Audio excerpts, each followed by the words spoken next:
যখন দখলদার ইসরায়েল একের পর এক নিরপরাধ মহিলা ও শিশুর ওপর গণহত্যা চালিয়ে যাচ্ছে, আন্তর্জাতিক আইন কোনো কিছুই যেন তোয়াক্কা করে করছে না। কথায় আছে, যার কেউ নেই তার আল্লাহ আছে। মনে হচ্ছে ইসরায়েলদের ক্ষেত্রেও তাই হচ্ছে।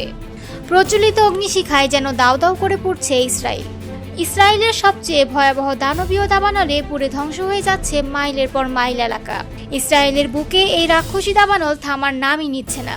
এ যেন প্রকৃতির অভিশাপ, এক প্রকার অসহায় ও প্রকৃতির কাছে। ১.৫ শতাধিক টিম ও আধুনিক সব অস্ত্র ও নিরাপত্তা সরঞ্জাম দিয়ে আগুন নেভানোর জন্য চেষ্টা করে যাচ্ছে, কিন্তু কোনোভাবে থামানো যাচ্ছে না।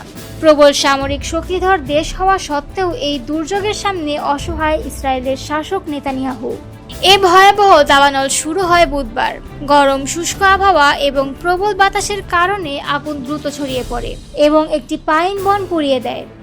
বাতাসের গতিবেগ ঘন্টায় ৯০ থেকে ১০০ কিলোমিটার পর্যন্ত উঠতে পারে বলে পূর্বাভাস দেওয়া হয়েছে।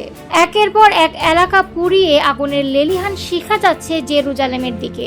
তেল আবিব জেরুজালেমের প্রধান সড়ক বন্ধ হয়ে গেছে। ইতালি, ক্রোয়েশিয়া, স্পেন, ফ্রান্স ও রোমানিয়া থেকে অগ্নি নির্বাপন বিমান পাঠানো হচ্ছে আগুন নিয়ন্ত্রণের সহায়তার জন্য। উত্তর মেসিডোনিয়া ও সাইপ্রাস সহ আরও কয়েকটি দেশ পানিবাহী বিমান পাঠাচ্ছে। গাজাকে পুরনো দখলদারি ইসরায়েল যেন নিজেই সেই আগুনে পুড়ছে। এ যেন আল্লাহর বিচার।